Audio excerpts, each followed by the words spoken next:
Oke, kita sekarang masuk ke materi inti, yaitu terkait dengan tata cara atau prosedur pendaftaran sertifikat PIRT. Nah, namun terlebih dahulu akan saya sampaikan bahwa prosedur pendaftaran sertifikat PIRT itu ada dua.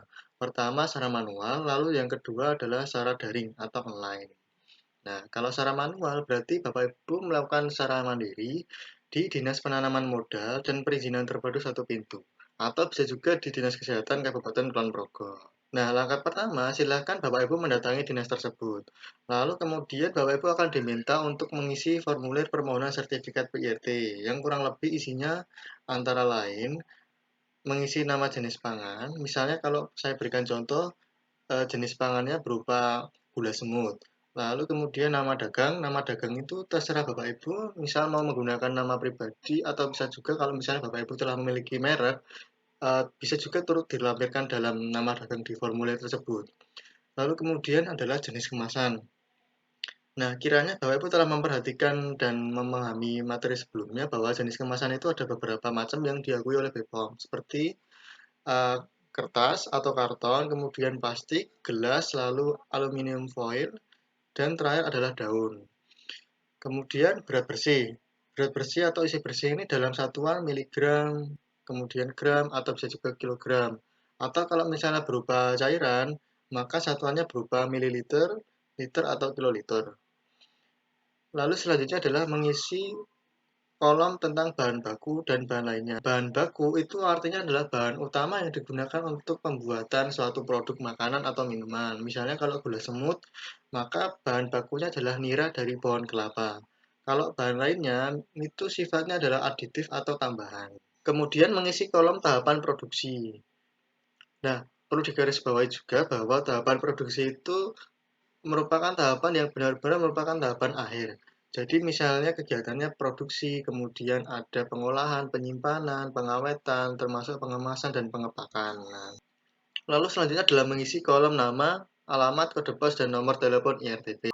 Kemudian ini nama pemilik diisi, lalu juga apabila ada nama penanggung jawab silahkan diisi juga.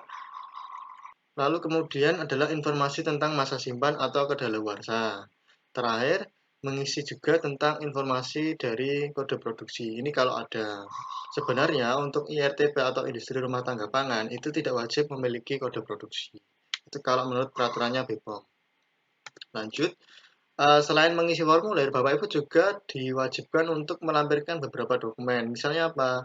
Misalnya surat izin usaha atau izin usaha mikro kecil dari camat atau lurah atau kepala desa. Atau bisa juga kalau misalnya Bapak Ibu telah memiliki akun OSS, silahkan tinggal di-download aja di akun OSS masing-masing.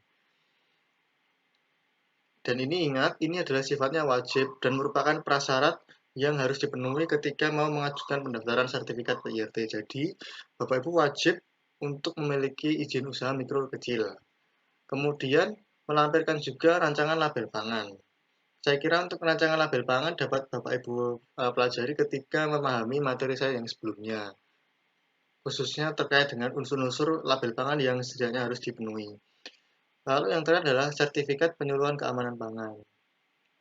Nah, pastikan juga ketika Bapak Ibu hendak mengajukan sertifikat PIRT itu telah mengikuti dan mendapat sertifikat penyuluhan keamanan pangan. Penyuluhan keamanan pangan ini biasanya diadakan oleh Dinas Kesehatan itu beberapa bulan sekali. Kalau dalam praktiknya itu biasanya Dinas Kesehatan akan menunggu sampai jumlah kuota peserta itu terpenuhi. Misalnya ada yang bilang minimal 50 peserta, maka Dinas Kesehatan itu akan segera melakukan kegiatan penyuluhan keamanan pangan. Nah, setelah memiliki sertifikat penyuluhan keamanan pangan, maka sekaligus Bapak Ibu telah melampirkan beberapa dokumen, kemudian formulir, maka DPMPTSP itu segera memproses. Memprosesnya bagaimana? Dia akan melampirkan atau mengirimkan berkas tersebut kepada Dinas Kesehatan Kabupaten Kulon Progo. Kemudian Dinas Kesehatan Kabupaten Kulon Progo ini dia akan mengevaluasi apakah formulir tersebut telah memenuhi syarat atau belum. Kalau misalnya ada kekeliruan atau kekurangan, maka Dinas Kesehatan akan mengembalikan kepada Bapak Ibu. Lalu Bapak Ibu diperkenankan untuk melengkapi sekaligus menyempurnakan. Lanjut. Kemudian setelah berkas dinyatakan lengkap dan benar, maka tim pengawas atau tenaga pengawas pangan itu akan melakukan pemeriksaan secara langsung terkait dengan sarana produksi yang Bapak Ibu miliki. Jadi tenaga pengawas pangan ini benar-benar akan terjun langsung sekaligus memberikan penilaian terhadap sarana produksi pangan yang dimiliki Bapak Ibu. Nah, biasanya tenaga pengawas pangan ini tidak akan lama ketika akan melakukan pemeriksaan secara langsung.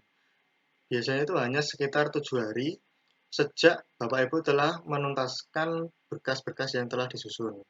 Terakhir, apabila sarana produksi Bapak Ibu telah memenuhi syarat seperti yang disebutkan oleh BPOM, maka Bupati Kulon Progo bertindak untuk dan atas nama BPOM akan segera menerbitkan sertifikat PIRT. Nah, perlu diingat juga bahwa setelah Bapak Ibu memperoleh sertifikat PIRT, maka di dalam sertifikat tersebut akan ada nomor PIRT. Nah, nomor PIRT ini wajib dicantumkan dalam setiap label pangan yang Bapak Ibu produksi.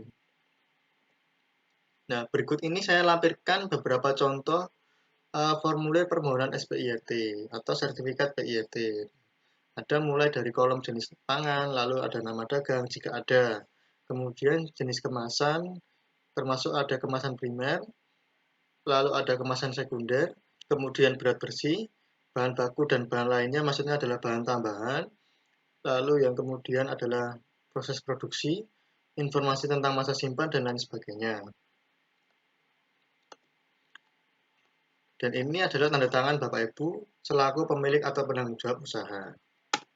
Kemudian ini juga saya lampirkan contoh dari sertifikat penyuluhan keamanan pangan. Nah,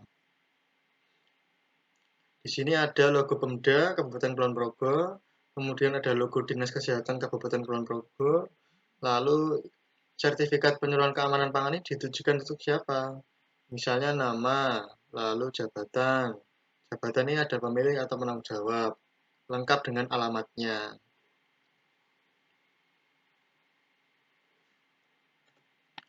Lalu juga ada contoh draft sertifikat PIRT. Nah, ingat, ini di sini pasti akan ada keterangan berupa P-IRT nomor. Nah, setiap sertifikat PIRT itu wajib dan pasti ada nomor PIRT-nya. Nah, ingat juga bahwa nomor PIRT itu wajib dicantumkan dalam setiap label kemasan yang diproduksi. Keterangannya berupa nama IRT, nama pemilik, alamat, jenis pangan, kemasan primer. Lalu ada juga keterangan bahwa IRTP yang bersangkutan telah memenuhi ketentuan dari peraturan BPOM.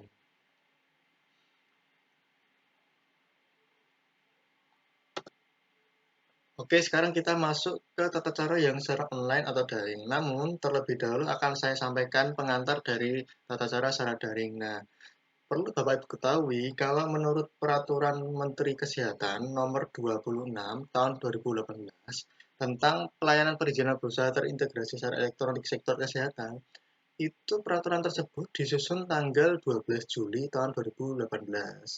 Nah, setelah ada peraturan Menteri Kesehatan tersebut, tepat pada tanggal 16 Agustus tahun 2018, itu BPOM mengeluarkan peraturan nomor 22 tahun 2018 tentang pedoman pemberian sertifikat pangan produksi industri rumah tangga. Nah, intinya kalau di peraturan Menteri Kesehatan itu semua perizinan terkait dengan PIRT itu dilaksanakan secara online atau daring. Nah, dalam kasus ini, saya memberikan saran kepada Bapak Ibu apabila ingin mengajukan pendaftaran sertifikat PIRT, sebaiknya dilakukan secara manual saja.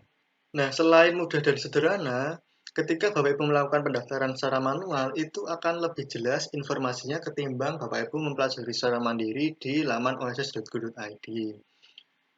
Nah, kendati demikian, tetap akan coba saya sampaikan materi tentang tata cara pendaftaran sertifikat PIRT melalui online atau daring. Pertama, silakan Anda mengakses laman oss.go.id lalu kemudian login di akun OSS Bapak Ibu. Apabila Bapak Ibu belum memiliki izin usaha, silakan Bapak Ibu bisa melihat modul atau video tata cara pendaftaran IUMK yang telah saya susun. Kemudian, silakan Anda klik menu komitmen, nanti akan ada pilihan pendaftaran komitmen. Nah, ingat, pendaftaran komitmen untuk PIRT itu maksimal dipenuhi dalam waktu 3 bulan. Komitmen yang dimaksud itu adalah Bapak Ibu memiliki sertifikat penyuluhan keamanan pangan, lalu juga menyampaikan berita acara pemeriksaan terhadap pemenuhan aspek izin sanitasi dan dokumentasi. Nah, terkait dengan aspek izin sanitasi dan dokumentasi itu sebenarnya sama seperti dengan pengecekan atau verifikasi sarana prasarana yang dilakukan oleh tenaga pengawas pangan. Nah, akan tetapi istilah yang digunakan dalam kalimat ini adalah aspek izin, sanitasi, dan dokumentasi. Nah, tetapi yang mengunggah dua dokumen ini bukanlah Bapak Ibu, tetapi dia akan diunggah secara otomatis oleh admin dari lembaga OSS itu sendiri. Kemudian setelah melakukan pendaftaran komitmen, maka Pemda Kulon Progo akan segera melakukan penyuluhan keamanan pangan kepada Bapak Ibu untuk memperoleh sertifikat penyuluhan keamanan pangan. Nah, setelah mendapat sertifikat penyuluhan keamanan pangan, maka dalam waktu maksimal 5 hari, Pemda Kulon Progo akan segera melakukan pemeriksaan secara faktual terkait dengan izin sanitasi dan dokumentasinya. Jadi waktunya relatif cepat sejak Bapak Ibu telah memperoleh sertifikat penyuluhan keamanan pangan. Kemudian, dalam waktu 5 hari juga, setelah melakukan pemeriksaan fisik, tim pemeriksa akan melaporkan kepada Pemda Kulon Progo, dalam hal ini Bupati atau Dinas Kesehatan. Terakhir, dalam waktu maksimal 6 hari sejak menerima laporan dari tim pemeriksa, maka Pemda Kulon Progo akan menyampaikan notifikasi atau pemberitahuan kepada Bapak Ibu melalui akun SS yang dimiliki. Nah, misalnya dalam laporan tim pemeriksa ini diketahui bahwa ada hal-hal tertentu yang wajib dipenuhi atau diperbaiki oleh Bapak Ibu, maka Pemda Kulon Progo akan melakukan atau memberitahukan informasi terkait dengan kewajiban perbaikan atau pemenuhan kekurangan kepada Bapak Ibu. Dan Bapak Ibu wajib memenuhi kewajiban tersebut paling lambat 10 hari sejak diterimanya hasil evaluasi. Nah, demikian materi presentasi yang dapat saya sampaikan terkait dengan tata cara pendaftaran sertifikat PIRT, baik secara manual maupun secara daring atau online. Nah, tentu dalam penyampaian materi tidak lepas dari segala kekeliruan, kealpaan, maupun kekurangan, baik disengaja maupun tidak disengaja. Nah, besar harapannya ketika Bapak Ibu telah menyimak video ini, Bapak Ibu memiliki wawasan serta pemahaman kognitif untuk melakukan pendaftaran sertifikat PIRT. Namun perlu saya tegaskan juga, sebelum Bapak Ibu melakukan pendaftaran sertifikat PIRT, Bapak Ibu wajib memiliki izin usaha. Nah, apabila belum memiliki izin usaha, maka Bapak Ibu wajib mengurusnya secara mandiri, baik secara manual maupun secara daring. Kiranya dapat melihat video saya yang sebelumnya. Oke, demikian. Terima kasih telah menyaksikan video ini. Salam, sampai jumpa di lain kesempatan. Terima kasih. Wassalamualaikum warahmatullahi wabarakatuh.